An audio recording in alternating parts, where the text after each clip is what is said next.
Hi everyone, nice to meet you. My name is Stuart Burnside. I'm a video game analyst on the certification team at the BFI, so we're kind of the first point of contact for people who are looking to claim the video game tax relief.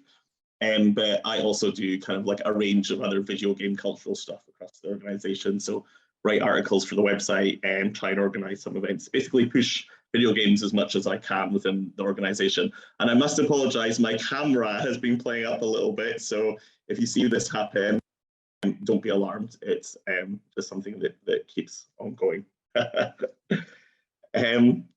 Okay, so yeah, thanks for joining. I'm really chuffed to be, apologies for this.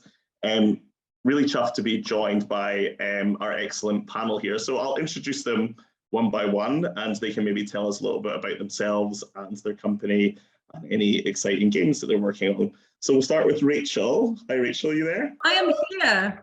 Hi, Stuart. Rachel, many thanks for joining. Can you tell us a little about yourself and your company and anything that you've Sure. So I'm Rachel Glendinning. I'm co-founder and production director at Friday Sundae. Friday Sundae is a small studio based in Bristol.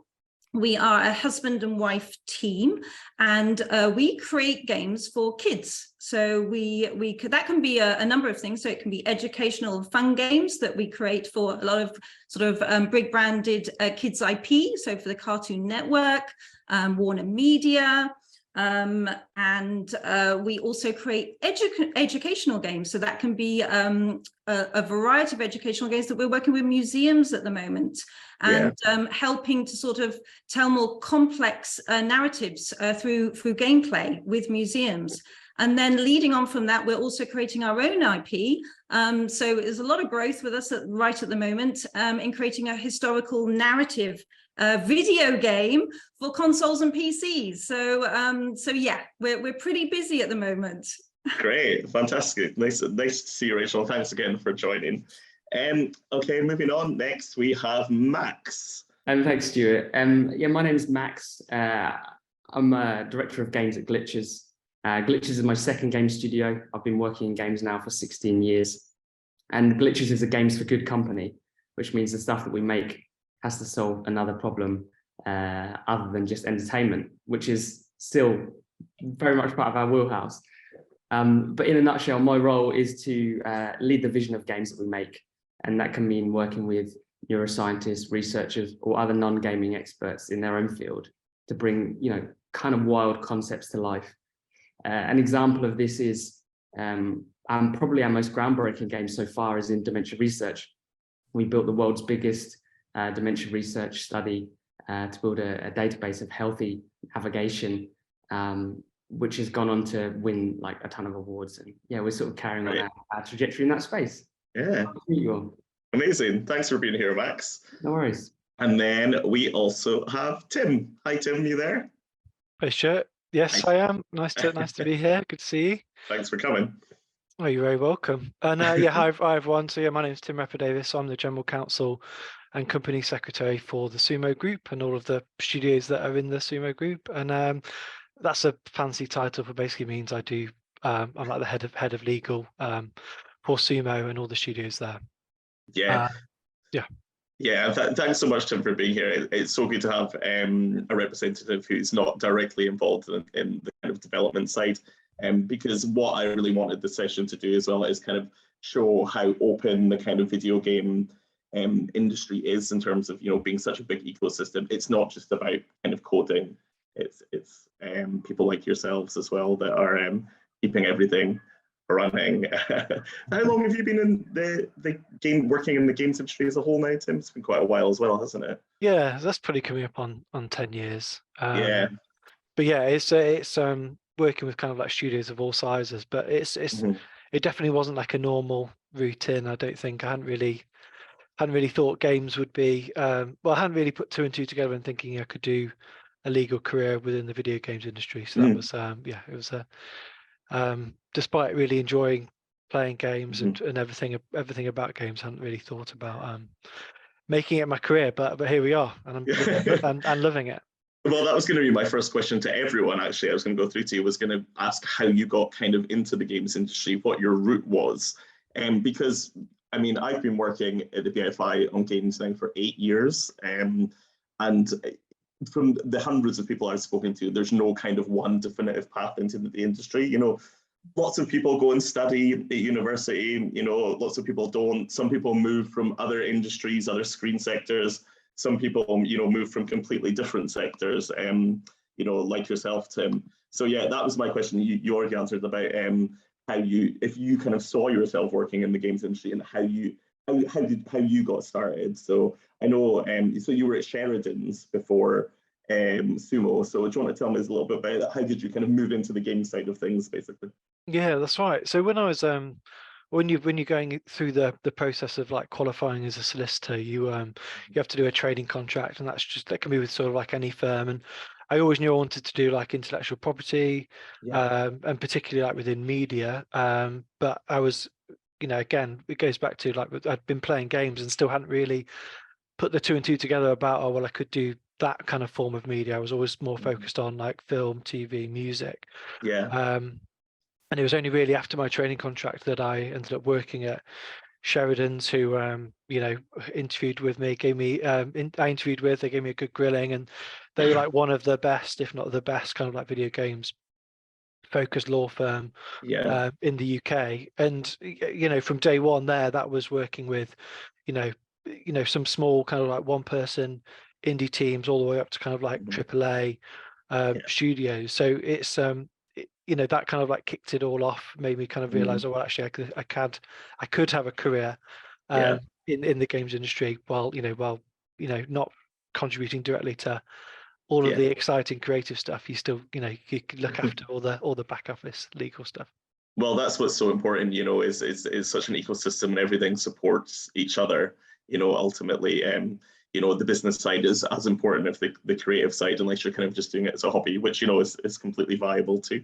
Definitely. So Rachel, how about you? Can you tell us a little bit about your kind of route into the industry?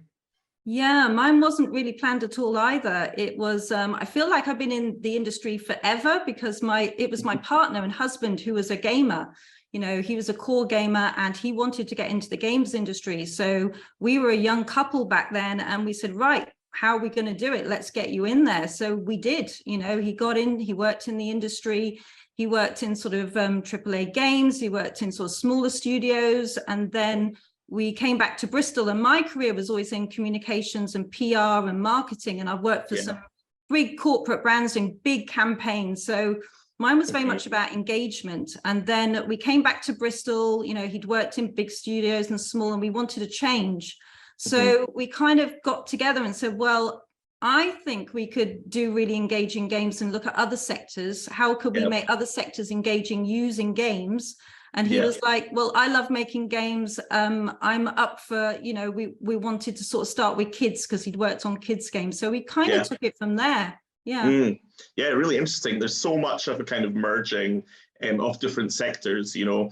Games are merging with film is merging with other things, and you know, there's so many different kind of routes and skills that you can apply from one kind of sector to another, you know.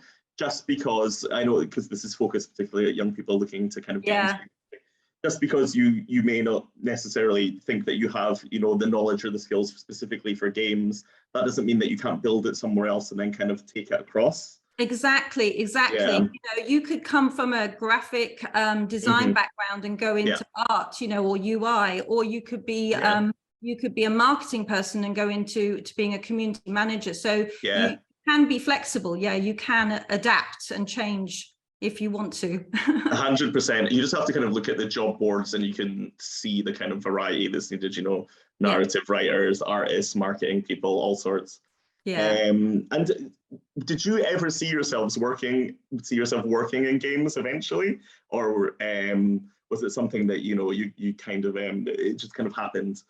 I think so, because we would go on holiday, we would go on trip, and we'd be talking about the games that we wanted to make. We always had a vision for the games, you know, we wanted to make a game that was sort of educational, that was historical, but fun and engaged. You know, everyone's got their own kind of game inside of them. And my husband certainly had, and I wanted to support that. So yeah, absolutely. I think it was always there, and I love the industry. I really do. It's there's so many different areas that you can work in and do. So yeah. I think that's probably the same across all the panels, and it's the passion that you have kind of for the format and the industry as a whole. I'm sure we've all kind of grown up kind of dreaming of games that we would make, even if it's kind of in a support role. So Max, moving on to you, do you want to tell us a little bit about how you got into the industry, and was it something that you saw yourself in, or was it, you know, something that just kind of happened? Yeah, I'm going to sound like a broken record in that it wasn't something that I thought was a career. I just the situation was very straightforward. I was a teenager trapped in a cottage in the middle of nowhere. I just had nothing to do. I didn't like football. I didn't like sports. I hated all that stuff. And me and my brother used to just, you know, compete with each other, making little stop frame animations with a webcam. They were terrible. They were absolutely awful. But the best thing about it was we kind of learned our own sort of disciplines. He started getting into coding. I started doing like graphics and stuff. I never thought I wanted to do that. I thought this is just something fun I'm doing at this, you know, in my spare time. And the only time I thought we could make money from it was when we actually started making money from it. We went down the route of having our own website and having our own games on our own website, and just things went like crazy for us when we were, I think I was 21 and my brother Josh was 19. So it just sort of like rolled from there. Like I guess like the first contract job we got was actually with Coca-Cola, so we sort of went straight in with something massive. The contract to land. It was one of the biggest corporations in the world. Yeah, but you know what it's like when you're a kid. You don't have the barriers. Like you don't think, oh, I can't do this because I'm only a kid. You just think I can do anything, and that's actually a really good attitude, I think. Yeah, absolutely fascinating as well, because there's a real history in British video games of kind of like bedroom coders, you know, people just kind of toiling away and making games kind of for themselves, really, you know, and then kind of eventually growing into bigger things. So yeah, for people out there, you know, who are maybe thinking of getting into the games industry, do you think it's important just to kind of practice and build up? I remember we talked the other day about your games on Newgrounds got really bad reviews, and to not get put off by that. Yeah, I think at the time it was quite disheartening, you know, when you sort of start opening up your stuff to people have a look. But it never deterred us. We just thought, okay, well then we need to take that on and we need to do the next thing. And we would spend maybe a weekend or a few days working on each thing. It was a very different time back then as well, because it was weird to be making games for a start. It's not as weird now, which is great. You know, me and my brother just found a way to work with each other without, you know, fighting, which was probably like the best outcome. But yeah, I'm also sort of keen to sort of slightly dispel the myth of the bedroom coder too, because I think what happens a lot is people go, oh, you know, one person can make a game in their bedroom. In reality, we never really hear about the people that didn't a successful game and did out of games to another career, or disheartened by the whole thing. So I guess it can be quite tricky to get started in that way, I suppose, as opposed to kind of going to a company and going through that route. It's brutal. And you've got to be honest about that, I suppose. You know, it's and I guess it's the same kind of like filmmaking and stuff like that. You know, people might enjoy making films kind of, you know, on their own kind of for themselves, but it might be hard to break into something that way. But yeah, really interesting to hear that. So just same with you, Max, for saying, could you tell us about some of the games you've made and this kind of concept of games for good, just in case people aren't aware of it, and, you know, potentially could kind of get their brains thinking about, you know, another way to make games? Yeah, absolutely. And I'll probably tell a little bit of a personal story about the process, which sort of landed me in this particular field, because please do. It's not something I started out to do. It was you know, so I ran my first company with my brother, actually.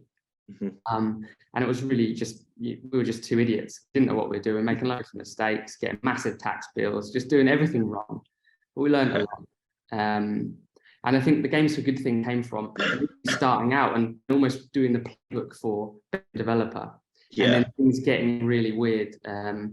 We had I think we were 5 or 6 years into my first company, and my brother actually ended up having a psychotic episode, and for all intents and purposes fell off the face of the earth.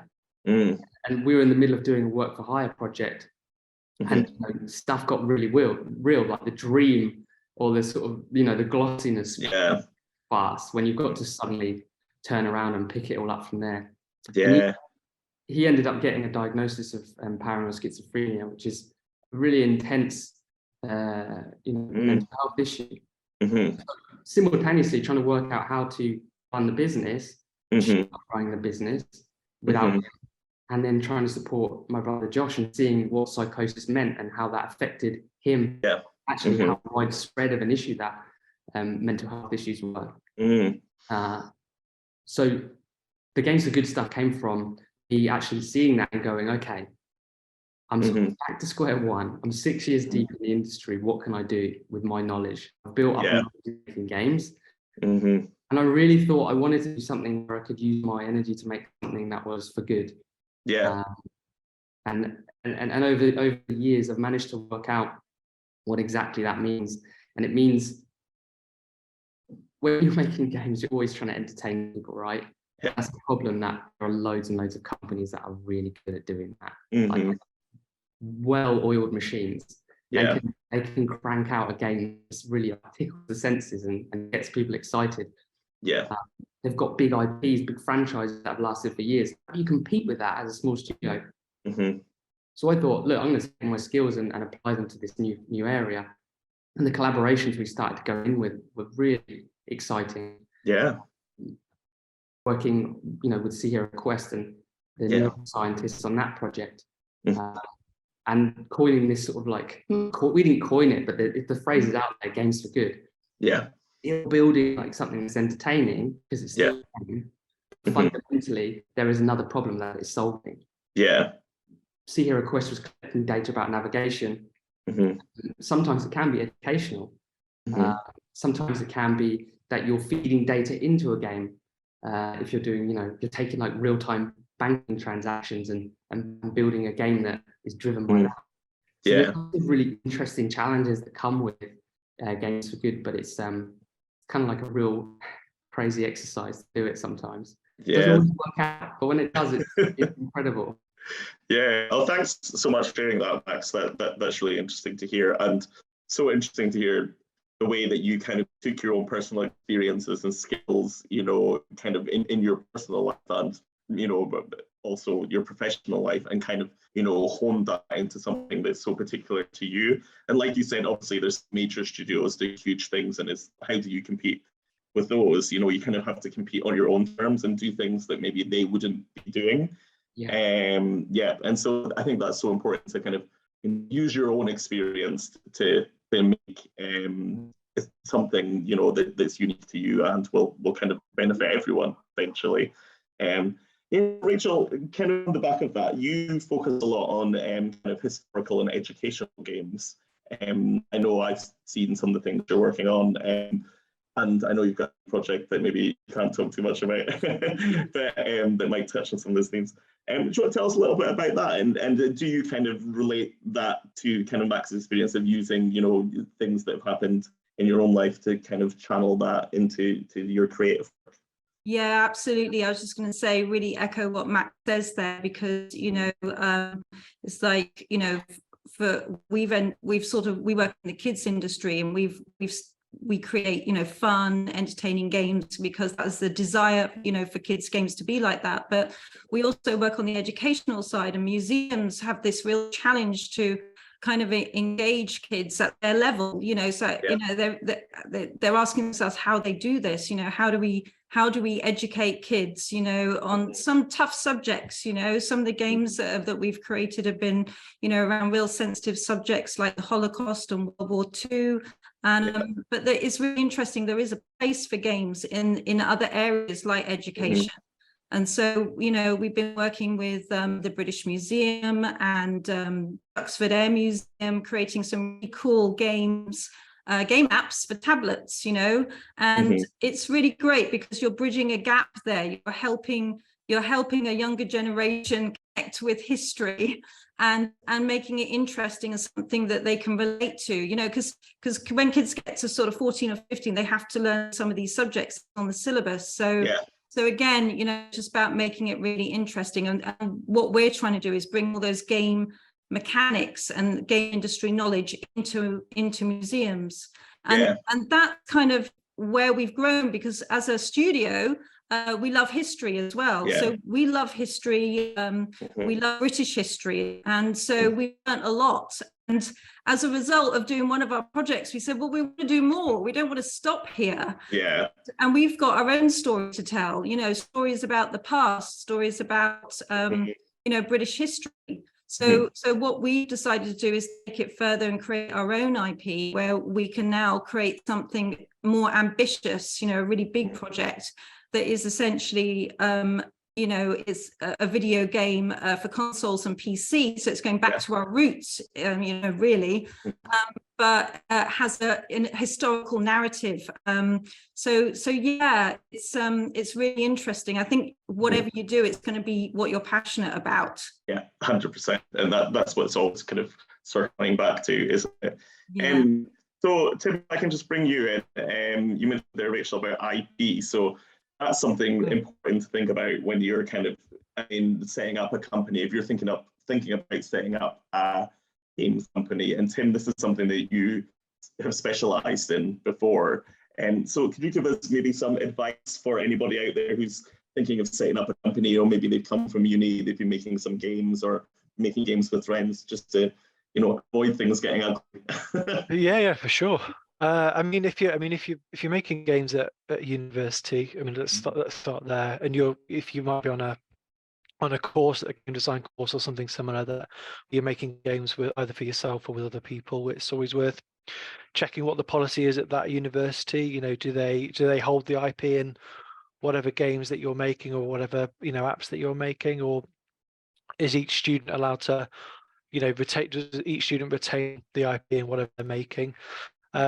If it's the former and everything's held by the university, then you might, if you want to then take something to market, it requires you to have a conversation with the uni about, you know, whether you can get that IP back. And you'd like to think most universities would be open to that, to that situation.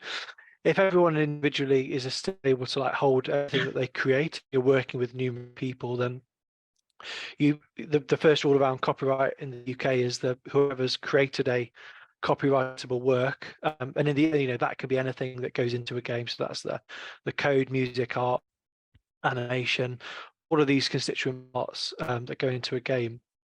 The rule in the UK is that whoever's created it will be the first owner of it. So if you're working with different people and they're obviously contributing different things, then they'll all own, you know, the little bits that they've contributed to that game. So you can't just assume that even if you're the, you know, the person who's created the main idea around the project, you can't just assume that you will own everything that those people are doing for you. So it's worth having a conversation with them about, you know, if it's a project you want to take forward, what that relationship looks like with you and the others, and, you know, in terms of intellectual property and how that might look. So if you're collaborating with others, always have a, you know, discussion with them. It might be that you need a contract in place to document who owns the IP rights, where the IP rights are going to sit. You're going to set up a company together, or something similar like that. So there's plenty to think about in terms of IP to start with. Yeah, and if you're out there, a little bit of promotion for you, Tim. You did this series. What was it called again? I've forgotten. Contract Killers one. Contract Killers, and it's interesting because, like I said before, the games and it's, you know, creativity, but there's also the business side to it, and Tim is the man to speak to for that. He has a really interesting series about kind of, you know, what to look out for and things like that. So I'm sure people can maybe get in contact to find out. Well, I'm going to put my email address at the end, so if anyone wants to contact me directly for more information, do let me know, and I can put you in touch. Cool, yeah, thanks for that, Tim. So now, one of the dreaded things in games development, and I'm sure all of you will have had experience of this in one way or another, is funding. something you deal with every day. I mean, so the tax relief is part of video game funding, you know, and most companies in the UK kind of take advantage of it. But the funding map is kind of a bit all over the place in the UK, maybe particularly compared to some other countries. So I thought it'd be interesting to kind of hear maybe your experience and maybe some advice. And I know Max and Rich both talked a little about work for hire and whether that's kind of a viable way. So Max, have you got any top tips on funding? Yeah, a huge subject, I know. Sorry to. It is a massive subject, and there's loads of ways to get money. I've always found funding sometimes, well, it's relatively tough to come by, especially for new developers. Like, just starting out is one of those big hurdles. You obviously have an idea, you want to make it. How do you get the money together? And the market is quite competitive for pitches as well. I've always found like there's a really great space in work for hire, simply because you can charge for your time and you can do the job. You can learn about what it is you want to do whilst accruing some income as well, and build a team, try out different team members. In general, there needs to be more sources of funding for, you know, development grants and stuff like that. There really does. Like, as in film and TV, there's never enough. But I think UK is particularly bad. Some of the silver lining stuff is the BFI tax credits. I mean, you can make, you know, every pound worth more. Applying that. You obviously need to know how to, and that's a process in itself. But speak to me. Speak to me. I can talk to you about that. But I think I've always done work for hire projects. Sometimes they're uncomfortable, you know, and I think what I found it's done over the time I've been in the industry, that it's kept me really keen on certain ideas, but it's also made me aware that the money is so important, you know, and actually delivering a high quality project for a client is one way to just keep your knife sharpened, right? If you have to do that every 6 to 12 months, then you know that you're sort of like making it as a developer. Some of these own IP projects that people start, myself included, can span many, many years. You know, I've worked on projects that last 5 years that come out and they don't succeed. And it hurts, especially when you spent a lot of your own money on it. Of course. So I think, it's a tough one, but I think work for hire is a great thing. Because you can just save up money from that and do little tests, and also you can take on projects that allow you to sort of like stepping stone over to what you want to be doing. I have to do drastic shifts that are really risky. 100%. So when you were given the kind of Coca-Cola thing quite early in your career, did it, I mean, I know you said you were young, so it was just kind of a bit like whatever, but was it a bit like a sink or swim when you did that, did you think? I just didn't even care about money. I had a job. I was a graphic designer, so I was doing graphic design. My brother Josh was coding this game. We were doing art and stuff.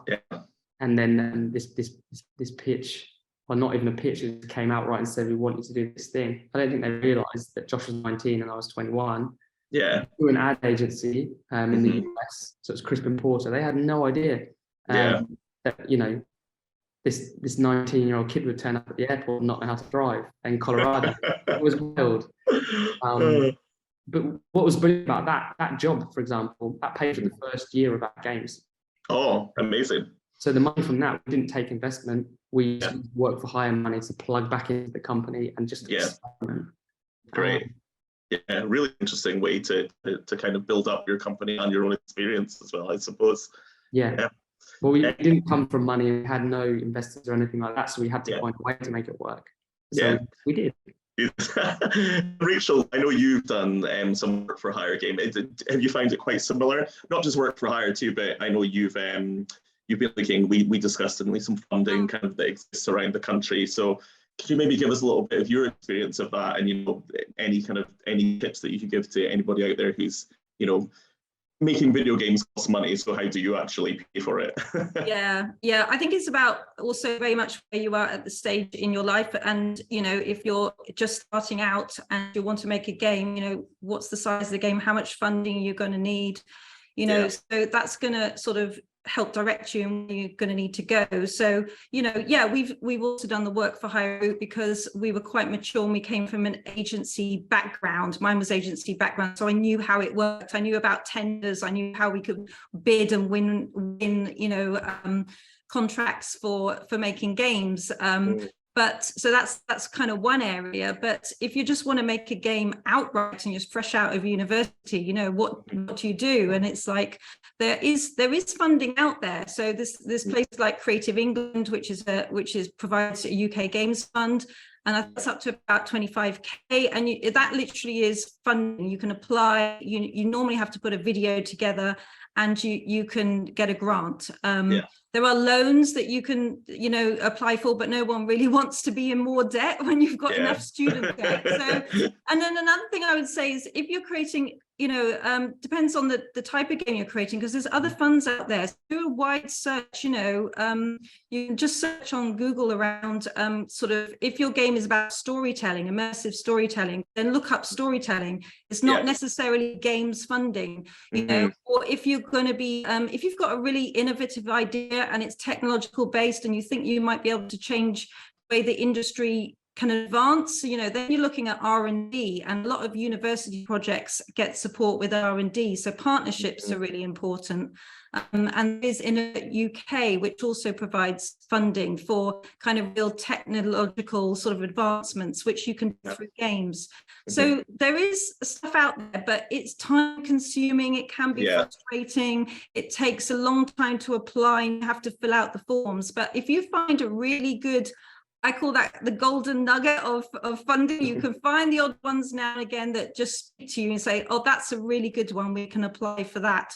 And that can help. But I know the industry is doing more because, you know, EU funding, there's some that we've lost out to. And so, you know, like Tiger are looking at how we can do a match funding creative program.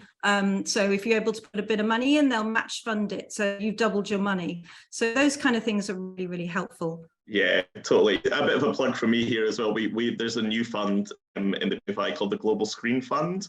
And it has a track that video game companies can apply for. It is a bit more for kind of established companies, so maybe kind of new young people in the industry. It might not be important, but it's good to know it's there, and it's kind of for international development. So if you have a company and you're making games and you're looking to expand to, you know, in the Chinese market or something, then there potentially could be funding there too. So like you said, Rachel, like a full-time job in itself, just applying for different funds.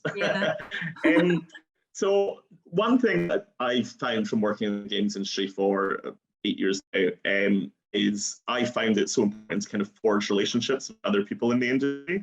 Whether that's kind of through events or just kind of meeting up and different things like that. Tim, I know we kind of met, didn't we, just from like going to different events over the years. How important would you say it is to kind of start forging those relationships? It's really important. I mean, that's how me and you met, Stuart. You know, Max exactly the same. You know, would have met in an industry event, you know, several years ago. I do think it's really important to build those relationships. You know, I think especially if you're coming at things from a different angle. Like, you know, myself, obviously, if you're not, you know, a game developer or coder, you know, you can feel a little bit outside of the circle a little bit. But you know, realistically, you know, everyone just wants to meet nice people, and you all share the same interest and passion, you know, for the industry and, you know, creating games. You know, we're all just coming at things from a different way. So, you know, it's definitely helps to kind of like meet people from all different backgrounds, all different disciplines within the industry. It helps your understanding of, you know, how games are made and the business of making games and everything. And I think it's really important. It's certainly not the be all and end all, but it can certainly be really, really helpful, even if it just makes you feel like you belong in the industry a bit more. 100%. Off the back of that, Tim, I'll give another plug. Sorry, it's just plug after plug. This is for someone who we all know in the industry called Colin McDonald. Again, if anyone wants to follow up on this, please just get in touch with me. Colin has an email that goes out every month, maybe. and it has kind of like different opportunities that exist in the industry. So like funding opportunities, some events that are there, you know. Really interested, if you're interested to start getting plugged into the games industry, that's a good way to start, I think. You can, if you get those emails, then you can kind of see what's out there, you know, maybe there's some online events that you can join when you have a time, you know. I know it's not for everyone to start kind of like hate schmoozing, kind of like drinks and things like that. It's not always like that. It's, you know, be kind of on a more kind of personal level. So yeah, if you're interested, I think that's a great way to kind of start, you know, dipping your toe into the industry. Yeah, definitely. So, just on that straight before, because I think there certainly can be a pressure about going to events with drinks and drinking, and it's certainly not for everyone. I'm the same, but I know. There's plenty of events out there that don't focus on that. You know, board game nights, other kind of other game nights, or co-op game nights. I think it's certainly finding an event that suits you and kind of like your personality. They're definitely out there for sure. 100%, and you don't have to, you know, there's kind of like online events you can join, and you don't necessarily have to say anything straight away, you know, if you don't feel comfortable. Ultimately, it's all, you know, going back to, we talked about mental health a little bit, you know. I think it's so important in the games industry, and, you know, I think there's been a bit of a bad reputation that hopefully is starting to change a little bit, that you know, things around crunch and, like you said, drinking culture and stuff like that, but it's important to kind of always put yourself first and what you feel comfortable with. Yeah, so cycling back just a little bit to what you touched on, Max, before, talking about making a game. It's such a team effort and bringing in those kind of different voices. So Max, can you tell us a little bit about how maybe your team, how you've kind of found people, how you find working together? Yeah, sure, I'd love to. I think, like, I've recognised that I can't do everything myself, and I've known that since day dot, really. There have been times when, you know, I've wanted to rip something off someone and be like, I'll do it better. And I think we all have that feeling. But in the end, I think, you know, teams are such an important thing to get right. Like, I think I was thinking about these questions before the call, and I was thinking about the idea, you know, of one person making a game in their bedroom and becoming, you know, a multi-millionaire is very glossy. But the reality is actually often very grim, you know, like someone who's not eating very well and is like self-watching and spending all the time coding and doing all art and has no one to really to share that burden with, because, you know, building these projects in the midst of the process can be a burden. 100%. And I always think, you know, we're also going out, and to my point earlier on about entertainment and competing with other companies who are making just incredible stuff. You know, to increase the quality, to be competitive, we either have to reduce the scope of what you're making or add more people. The maths isn't like one-to-one on that, but I'd also say that, you know, I'm not a coder. I think people always assume you have to be. Yes, I do dabble and mainly ruin other people's code. But, the point is, you don't. I definitely do. My role as a director is pretty much to wear lots of hats and to really just try and help everyone on their own particular thing and keep everyone sort of aligned on the vision. You know, much like a film director does. I felt weird saying that about myself a few years ago. You know, I wanted to either be a game designer or a developer or an artist. It's actually okay. It's actually essential to have someone who's steering the ship. He's also willing and open to take on feedback and share, like, the burden of actually building that project. Some essential roles in game development are producers, marketing people, narrative, you know, concept artists. Without these things, you're never going to get a game. And someone has to do it. And I always think, are you the best narrative writer, or is someone else? Because you have to choose your battles. I always think even every project that we do is so different that sometimes the narrative designer you've used in one isn't the right for the next one. That makes sense. You've got to shift and change things. It's just like watching a Netflix show with different actors, and I sort of liken game development process to like a band on tour, really. Like sometimes loads of bickering. There's like a ton of people behind the scenes that put this thing together that you don't see. And everyone's so ready to celebrate the lead singer, but what about all the other people behind? it's mega important. It's a really, really massive team effort. Yeah, that's so important. Yeah, because I think sometimes, people you forget how much work, how many different people's input goes into making that game. It's like you say, each person has their own individual little track for that specific game. Rachel, I'll just move over to you. So I know we talked a bit before about you have some interns working for you, or you have had in the past. So do you want to tell us a little bit about that and what you would kind of look for if you're looking for an intern? Yeah, so we are working with some animation interns. They're helping us on our Unity engine game that we're doing right now. And so what we're finding is that the interns are great for just coming on and helping out with the team. They're able to learn. We're hiring from the local university, so we hire graduates and interns. Yeah. And so what they're able to bring is sort of a bit of help to the studio, because just like Max was saying, you need that bit of extra help. You have to acknowledge that you can't do everything yourself. And there's also, I think you have to be realistic with interns in terms of how much they can support. So we have to start gradually and gently, but build up their knowledge and help them sort of understand the gaming sort of world, because our animation interns are not gaming interns. So we're helping them to understand, but they want to get into gaming. So I think that's really nice that we can give them that sort of step up. Mm-hmm. Great. And so when you get interns, how do you kind of recruit for those interns? Do they come to you, or do you go through someone? How does it work? I think with recruitment, you can be quite creative. You don't have to spend a lot of money on recruitment. You can actually do that yourself. So we contact the universities direct. With a brief about what we're looking for. We speak to the university heads, so we get a really nice relationship going. And so we're able to bring on interns and to help support the team, but also helping them to basically helping their studies as well, so that they can have something to take back to their course. So it works really well. Great. We're almost out of time, believe it or not. This has flown by. Hopefully it's been useful. One last thing I'm going to ask everyone. So I'll start with you, Tim. What advice would you give to young people who are looking into the games industry? If you were looking back at yourself, what one piece of advice would you give to yourself then? Well, I mean, if you're not creative like me, then don't worry.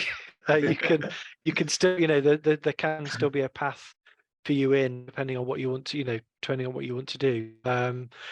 As Rachel and Max have kind of like alluded to, there's loads of different disciplines, within games that might be more suited to you. So if you're not an artist, or you're not a coder, there's other ways of kind of like getting around and getting in there. And it generally is just getting out there, speaking, thinking about yourself, reflecting on what it is you do, what you might want to do, and getting out there and meeting people and speaking to people, and finding a way in that way. There's plenty of companies. The UK's got such a really great video game scene.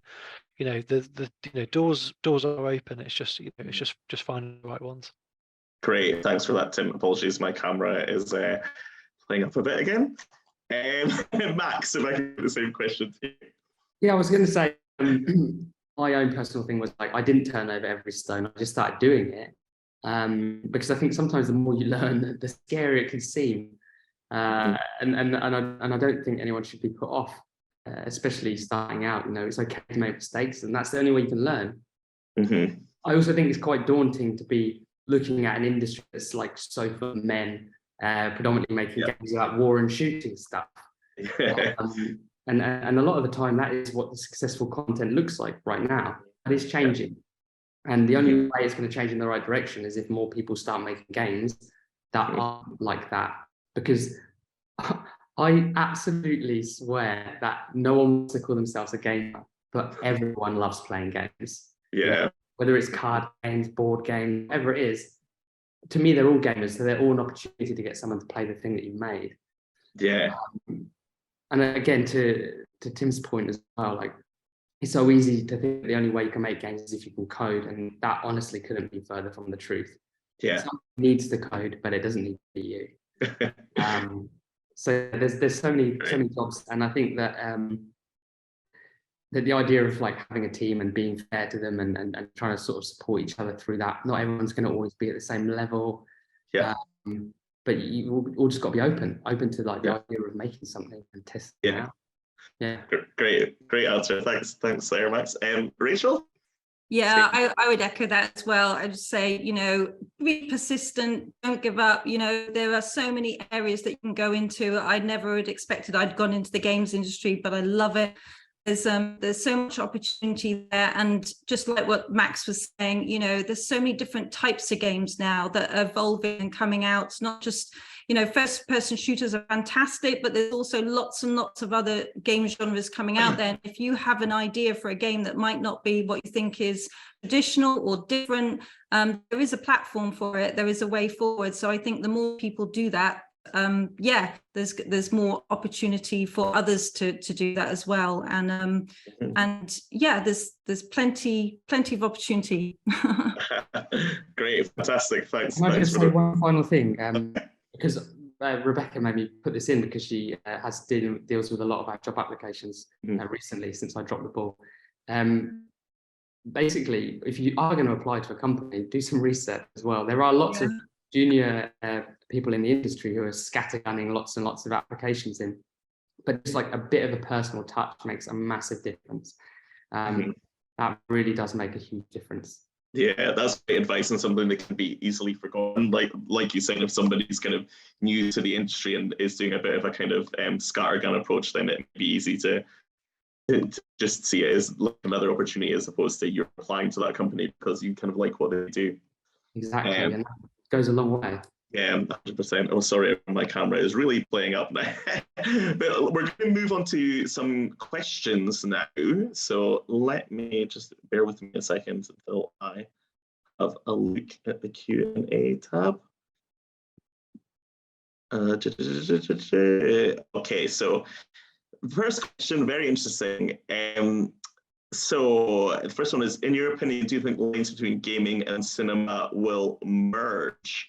So, I mean, that's something that we touched on right at the start. So I guess maybe could we go to Tim? Would you want to talk about that? You obviously worked in a company, because did you deal with film as well? Did a little bit, yeah. I mean, I think these lines are already well and truly merging.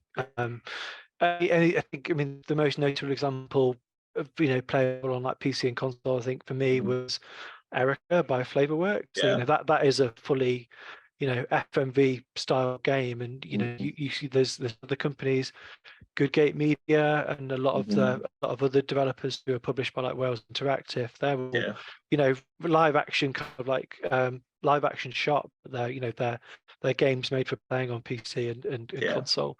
And then on the other side, you're seeing things like Bandersnatch on Netflix and Cat Burglar, that Charlie Brooker's sort of involved in. So I think you are really seeing those lines, well and truly merge in terms of making a cinematic experience, or something that's a little bit different, using live actors or animation and making a game out of it. And kind of further from that as well, I can see some people in the chat talking about, like the Mandalorian using Unreal Engine and kind of, VFX using kind of games tech more and more, and really seeing those kind of things merge. The live action Jungle Book, I think, was another big one, and they use Unity for a lot of the set dressing and stuff like that. So games tech is absolutely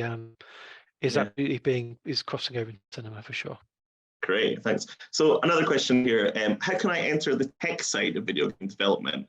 Shall I start with coding classes and making hobby projects and game engines like Unity? So maybe Rachel, can I throw that one to you? Yeah, absolutely. If you want to go, obviously there's a university route, finding out as much information as you can about it. I mean, we hire developers that are core coders. So when we do a testing that we're taking on developers we can tell how good they are, whether it takes them 15 lines of code or 1 line of code to do something. So it may be okay to say, are you going to be more of, I can code using Unity alone, or am I a true coder? Can I code from scratch? And that to us is really, really useful. So again, it's about understanding the sort of level of coding you want to do. And there's plenty of courses out there, great courses that you can specialize. So. Great. Max, have you got any thoughts about that? It's a tough one, I think. Yeah. I've always found the sort of like university route lacking, if I'm honest. Because I think games is such a broad subject that if you do a games course, sometimes you can find yourself like a bit of like jack of all trades. Which is why I think the team thing's so important. Not all universities like that, by the way, and I'm not slamming every single course. But I think it's a complicated thing to teach. Yeah, it is. There are classical routes, and I think that we work with concept artists and things like that are concept artists, all kinds of things, and like animation and stuff like that. So it's not always the sort of like games course you need to have on your CV. Yeah. Also, you don't need to go to university. It's proof of the pudding. If you've done a thing and then it's a cool thing, then people will like it. Yeah. It's simple, really. I think that kind of initial thing of games industry being black box is quite true, because there are so many potential routes in that it's not very clear. But I guess expertise, creativity, and not always creativity, robust thinking, logical thinking, they're all really valued in this industry. Yeah. No, absolutely. Thanks for those answers. Here's a very interesting question. So how much of the development process do you think will be replaced by AI, and how does that affect job opportunities, content creation, quality of games, etc.? So maybe I'll hold this open to Tim again. Tim, is this something that you've seen? I mean, obviously you for Sumo, who are quite a large organization, have lots of different other studios. Is this something that's ever come up in conversation? Absolutely. Yeah, you bet it has. And I mean, I think there's definitely a feeling that AI tech's obviously only going to get better and won't necessarily go away. I mean, legally speaking, there's obviously a lot of challenges with the materials and tools that are out there right now. Particularly, you don't know what's been used to train, those particular tools, and there's potential for infringement claims, both in terms of course, whatever is produced, and there's also kind of issues around who owns the result of using those tools, and it is whatever is produced through an AI tool, is it even protectable by copyright? Some countries say no. The UK does recognise a computer generated kind of like content as being protectable. It's still not really clear exactly who would be the true owner, whether it's the person who puts in the whatever they want to, they're kind of searching for, want to create the work product, or is it the creator of the tools themselves? So it's a question that's sort of not going to go away. I don't think that the tech's necessarily there yet. I mean, I know there's obviously a lot of concern around AI art, but it's something that won't really go away. But I think if you are, Sumo, a work for hire studio like Sumo, it's you need to be able to show a proof that whatever you've done and whatever you've created, you've got valid ownership with. I don't think of our Sumo clients would be happy if we couldn't show that. So I think there's a long way to go, but the tech is certainly improving. Great. So I think we've got time for maybe just one more question. We've only got 2 minutes left. Sorry. So sorry about this. Here's quite a controversial question. So video games can many times be very consuming and lead to technology addiction disorders, adverse health effects, sedentary lifestyle, etc. It's also a very high-paying industry. How do coder video game developers for big companies, do you think, whose sole objective is sell entertainment, deal with ethical dilemma? I know that there's been lots of discussion around this sort of thing in the industry. So Max, could you maybe touch on that quickly? Such a big subject. I know, I feel like you're going to say something wrong. Yes. Well, we build for games for kids, so hopefully that's not the case. Yeah. it's just like any type of media, though. You know, you can binge a Netflix show, you can do like a weekend to that. We've all done it. Yeah. I think the problem is, like, I think the sort of like lens that this is portrayed through, because especially I think it's a lot of the older generation that doesn't really value gaming, and younger generations are using that as a way to socialize. And I think that it actually should be fine to socialize through games if that's where your friends are hanging out. You know, we're not all in the skate park these days. Maybe some of your mates are, but they might be in Fortnite. This like idea of addiction, I don't know the science behind it and how like proven or unproven it is, so I couldn't comment on that. I always know that it's very easy to target video games, and sort of like show them in a negative light. I really wish people wouldn't. And it's a bit of a clickbait sort of like headline. It can be sometimes. Rachel, what do you think on that quickly? Sorry. Yeah, I agree. Actually, I think it's easy to sort of scapegoat, you know, games for that side of things, but you know, it brings a lot of joy and it brings a lot of happiness, and it's like any other industry. You know, it needs a certain amount of regulation and responsibility. You know, and go back to culture. You know, games culture needs to you know, support the gamers, support development, and be like we're trying to the smaller studios, you know, be a good place to work, with healthy work-life balance, you know, and a healthy culture. So I think you know, it's a feedback loop on the way we experience it and the way we develop it should echo each other, really. And I think I'm hoping the industry is kind of changing for the better all the time. Obviously, we hear a lot about the kind of issues in gaming culture, but hopefully things will continue to improve thanks to wonderful people like yourselves. So I'd just like to thank you all for taking part on the panel. It's been so interesting to hear your points of view, you know, from different areas in the industry.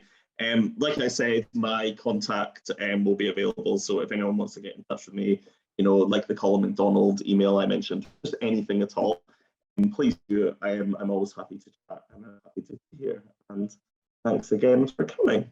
And I think that's it.